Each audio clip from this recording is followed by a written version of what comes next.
I'm walking down the street on clouds instead of the concrete I'm dancing through. Everything's about to come my way, nothing can ruin my day. No matter what anyone does or say, I smile at fools. No, I don't care cause I am on my way up. And I won't stop, I won't slow. So yun mga ka-love, good morning! So ngayon po ay i-update na naman namin kayo again po sa aming baboy at magugulat kayo mga ka-love kung gaano na po sila kalaki. Kaya eto na po yung aming baboy. Pakuha na natin nung meron dito kahit. Charan! O, diba? So nakikita nyo po mga ka-love na isa lang po yung andyan dahil yung isang baboy namin mga ka-love is namatay po siya. Dahil hindi namin alam kung ano yung nangyari sa kanya. Galing kami sa fish pond nung gabing nung nagkuha kami ng palaka, 'di ba? Kami doon nag-vlog. Tapos pag-uwi namin mga ka-love ay nagulat na lang kami kasi sobrang kalat po ng dumi po ng isang baboy na puti at yung isa lang naman din po yung medyo payat. Tapos nagulat kami kung ano yung nangyari sa kanya. Iba po yung kulay po ng kanyang dumi dahil may para po siyang jili is po na may pa kulay green. Hindi namin maintindihan kung ano yung nangyari. Tapos yung kanyang dumi is kulay basa siya mga ka-love. Tapos yung isa naman po mga ka-love is medyo mapayat siya. At sa awa ng Diyos po ay yun lang po yung isa. So di namin masabi kung nagkaroon ba siya ng sakit or baka siguro na lang po siya mga ka-love kasi napansin namin na parang may kagat po siya sa kanyang liig. Ba to ba? Ito po yung kanyang nangyari sa kanya mga ka-love. Never thought it would be so hard.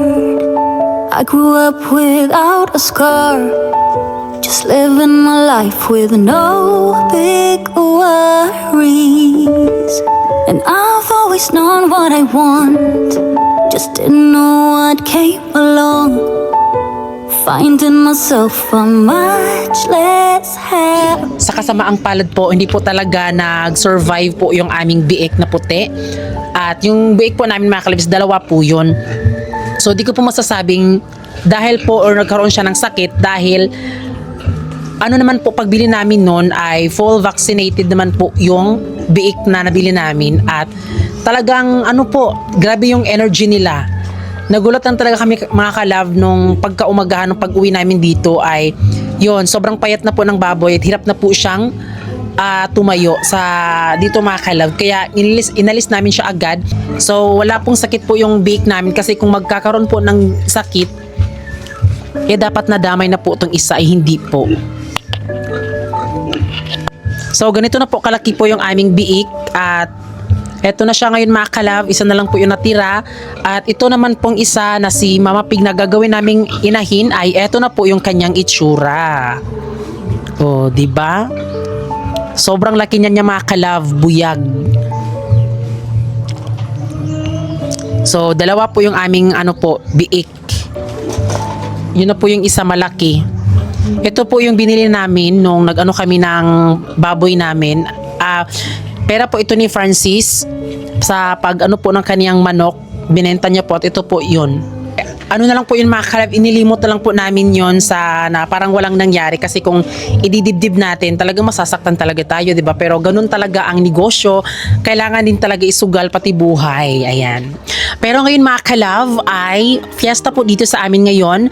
It's May 15, 2026. Diba nakita nyo po sa anniversary namin ni Francis, nag-celebrate kami ng aming So yun, at dito na ngayon mga ka-love is mag-celebrate din po kami ng fiesta dito sa amin. Hindi naman po bongga yung handa namin. Gaya po ng sabi namin sa inyo na yun, nabuhos na po namin sa anniversary namin ni Francis. At ito na po yung ganap ngayon. Ayan. So yung handa lang po namin mga ka-love ay kal. So paano mo siya lulutuin, B? Gawin magluto tayo ng chicken curry at saka adobo at saka tinola, yun lang. So eto lang po yung handa namin sa ngayon. Ayan, so bali pamilya na lang din naman po ang naman po namin. Sila naman po talaga yung palaging maaasahan namin. At eto na po yung mga kal.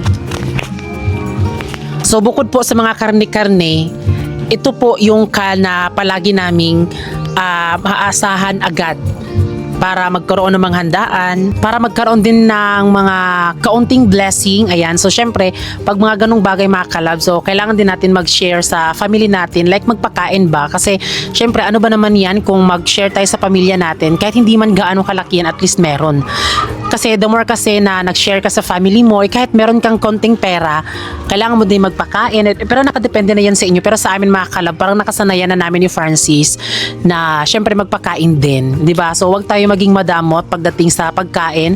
Kung meron naman tayo mga kalab, kailangan din natin, syempre hindi naman sa pag-aano, pero kailangan din natin mag-share din ng blessing sa family natin mga kalab, kasi family din naman natin yan. Ganoon kasi kami ni Francis mga kalab, kapag merong so blessing, di ba? So pag nagkakaroon kami ng pera, di talaga namin pinagdadamot. At syempre, kami mga kalab, hindi naman pansarili yung iniisip namin. Kapag meron kami, ay gumagawa din kami ng paraan para maging sumaya lang din sila. So andyan po pala si Mama Bibi at Papa Carlo, nag-video okay po sila.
So yung tubig namin mga kalab is meron siya. So nakasanayan kasi namin na wala pong dito, mga 8 AM wala na po yan. Pero ngayon 10 AM meron pa pala mga kalab. So sobrang himala po na magkaroon po ng tubig dito. Kung isang araw mga kalab palaging ganito, ay sino ba ang sasaya? Kasi dito sa amin mga kalab, hirap talaga kami sa tubig dito. Kaya eto, alas 10 na po at sobrang himala po na merong tubig ngayon. So in mga kalab, while nagluluto sila, i-update ko pala sa inyo yung nangyari po sa aking ulo. Diba kapag ginaganon ko siya, pinipisil ko siya, sumasakit siya bigla. At yun, din ako nagpa-check up doon sa mismong center or kahit saan.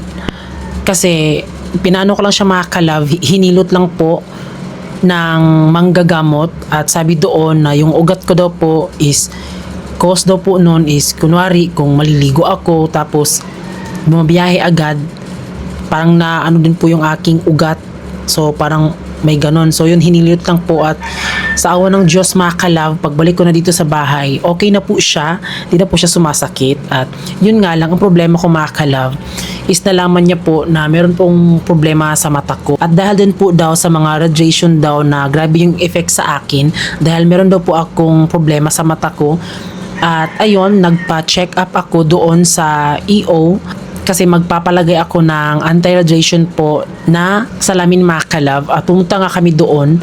Pero bago pagpapatuloy ito mga kalab, ipapakita ko po muna sa inyo. Pumunta kami doon sa EO para magpalagay po ng salamin. Kaya watch this. Sa mga araw nga po nito mga kalawis, andito kami ngayon sa EO dahil magpapa-eyeglass ako. Kasi ba naman, sinumpong na naman ako sa sakit ng aking mata. Sobrang tagal na nga itong niraramdam ko, pero binabaliwala ko lang. Ako kasi yung tao na kapag nakaharap lang sa computer, sa mga gadgets, sumasakit na po yung aking mata. At ayun, mahihilo na naman ako at sasakit yung aking ulo. Naging okay na nga siya ngayon dahil yun lang po yung nararamdaman ko. Di kagaya noon po na sasakit yung ulo tapos susuka pa ako. Bago ka nga magkaroon ng eyeglass, ay i-check pa yung mata mo. Tapos tatanungin ka kung magpapa-eyeglass ka ba ngayon o sa sunod na. Pero ako, nagpagawa talaga ako agad ng eyeglass. Kasi sobrang gamit na gamit po sa trabaho namin. At nung tapos na nga po akong na-check up ni Doc, ay namili na nga ako dito kung anong magandang frame. Pero dahil wala tayong masyadong budget, ay mas pinili ko dyan yung mas mura. Yung tag 800 lang. At dahil syempre, simple-simplihan lang dahil sa bahay lang naman po, bali susuotin ko lang siya kapag nag-i-edit ako ng vlog. Pero sa labas, hindi na. Pinapili nga ako ni Doc kung ano ba yung bet kong eyeglass. Yun bang pang-protect ba sa sun dahil sa sobrang init? Or yun bang anti-radiation? Syempre, mas pinili ko talaga talaga yung anti-radiation kasi yun po yung problema ko. At alam nyo ba, maganda din po itong inilagay po sa akin sa mata mga kalab kasi meron pang pa-anti-radiation tapos meron pang pa-prevent po sa sun. O diba, may eyeglass ka na, may sunglass ka pa. Yun nga lang, masakit siya sa bulsa kaya dito muna tayo sa tag 800 lang. 25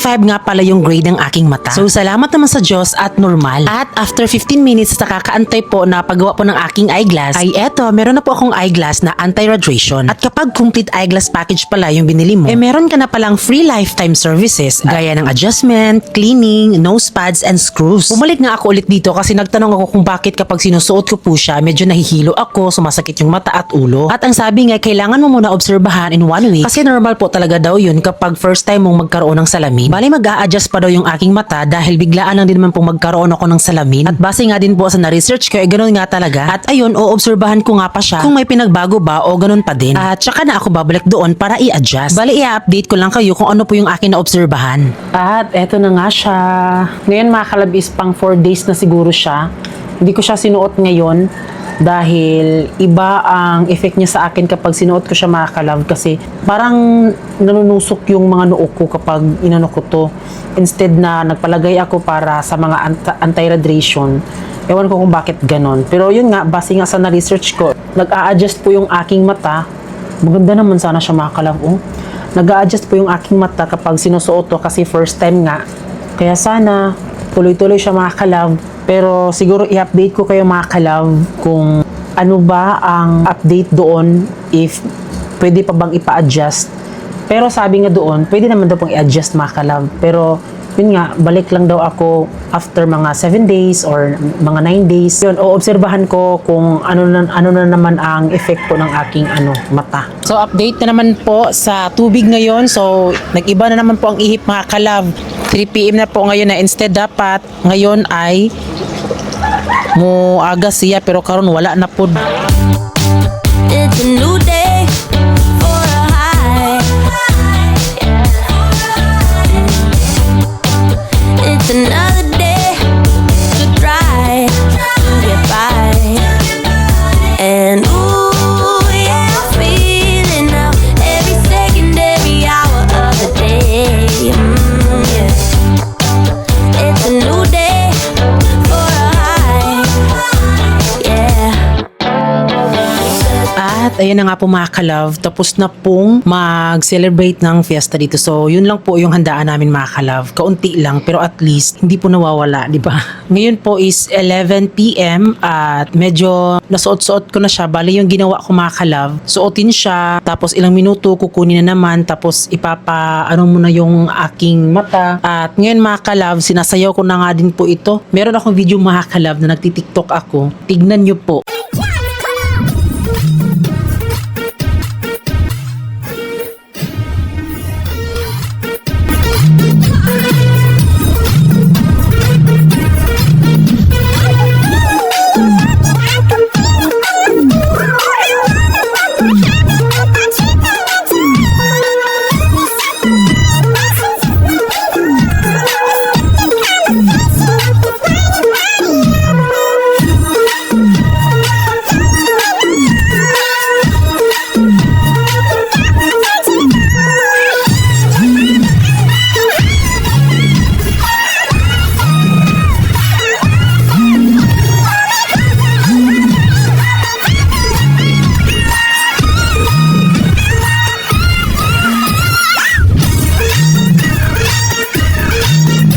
Grabe, kung tsaka na siya, parang naging okay na po ang salamin sa akin. Parang hindi na sumasakit yung mata ko at ulo. Bakla, muntik siyang mahulog. So ngayon, update ay, yes, umaga na po mga kalab. At tignan yung mga kalab, ngayon po is alas 8 na po ng umaga. At yun nga yung problema sa amin, wala na naman pong tubig. Kahapon, bumalik agad din po yung tubig. Nawala siya mga 2 PM tapos mga around mga 4, bumalik siya agad mga kalab. Kaya ngayon, magpapalaundry kami at siguro kung meron lang talagang tubig kami dito, hindi kami magpapalaundry po. So mapilitan kami magpalaundry dahil sa paglalaba mga kalab. Kahit maglaba ka pa niyan, ang pangit din naman kasi na yun bang pag naglalaba ka ng sa gabi, meron din pong pamahiin na ang pangit kapag naglaba ka pag gabi. At ito po yung aming ipapalaba. Ito.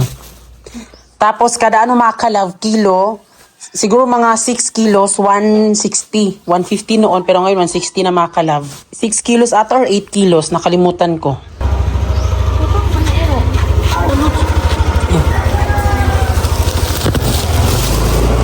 Sira lang.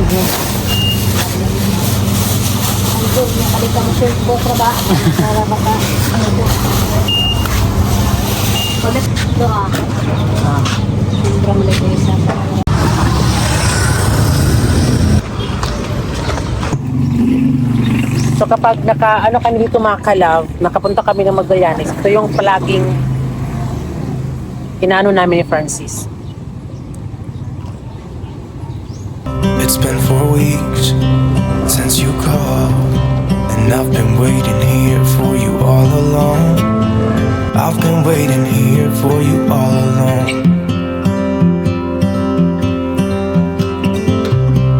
Where you been? Where did you go? I wonder if you found what you're looking for. Wonder if you found what you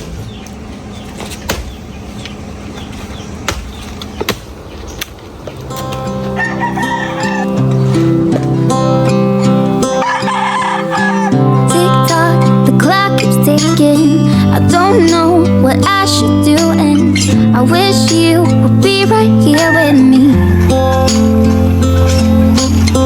My mind is filled with pictures of when we used to dance, but now I don't know where you are. I miss you so bad, won't you come back to me? I've got you in my head, you're all that I see. I've lost all my chances, I know that I am too late.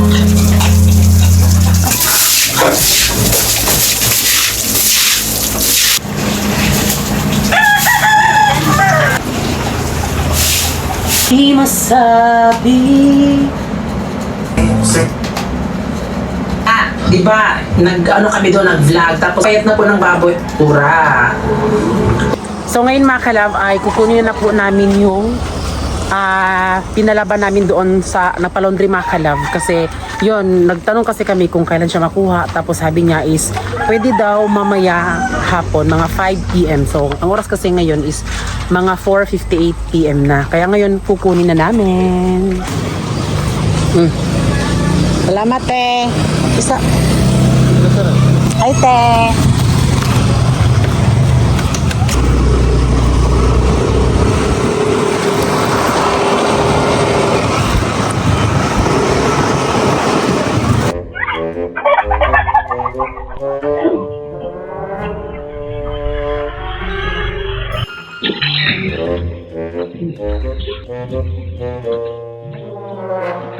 So ngayon mga kalabis, pupunta kami ngayon ng palengke dahil bibili po kami ng isda para ulam namin ngayong gabi at kinabukasan dahil yung namin mga kalab is gagawing paksiw, inununan ba? So paksiw na sa Tagalog, no?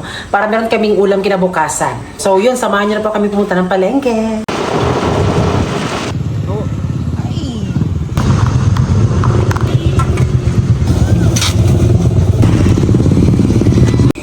Ayan, tignan nyo si Mama Pig mga kalab. Ang buyag na. Tapos yung isa din.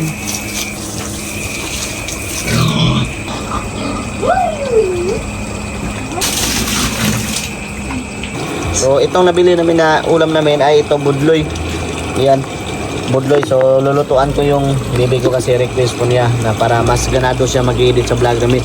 So request niya na lagyan ng suka at saka tuyo at saka oil. Kabali yung tinatawag dito sa amin ay parang adobo, adobong isda. Pero masarap siya. Sobrang sarap talaga pag matikman mo.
So ayun mga kalab, ito na po. So ito yung ulam namin. So lulutuin ko na.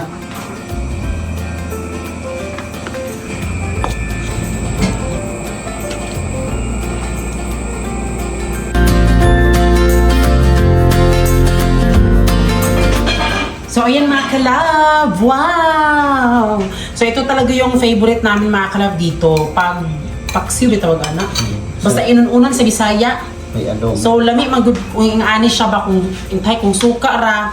Okay ra po siya pero lahi ra gyud yung ingani kay di ba hilig ba ako sa kanang humba. So, ma-imagine ako nga mura po siya kanang humba kanang adobo ba ingana bitaw. Mura ba namin? Ni. At meron pa kaming ulam mamaya ay bukas. Ayan. At ngayon mga kalab, siguro pagsisikapan ko pong matapos pong ma-edit po ang vlog namin. Bahala na aabot po ng mga 12 AM. I-upload ko pa din siya. Kasi minsan din kasi yun nga, sumasakit po yung aking mata. Kaya minsan nagre-relax muna at ayan, mag-edit na naman. Yun. Kaya ngayon mga kalab is magdi-dinner time. Lord, salamat sa mga grasya ng gihatag. Busog inani o thank you sa mga grasya sa magkaon. Amen. Kainan na! Kami dito mga kalab, kapag kumakain kami, nanonood talaga kami ng like, kung no meron pang Encantadia mga kalab, Diyos ko day. Sobrang addict namin sa Encantadia. Pero ngayon pinapanood namin ay Jenny. Si Jenny. Thank you, Dara. Oh my God, mahal mo. Wala ko nang sinasabi. Pero yung amo naman, yung parang alam mo naman, biglang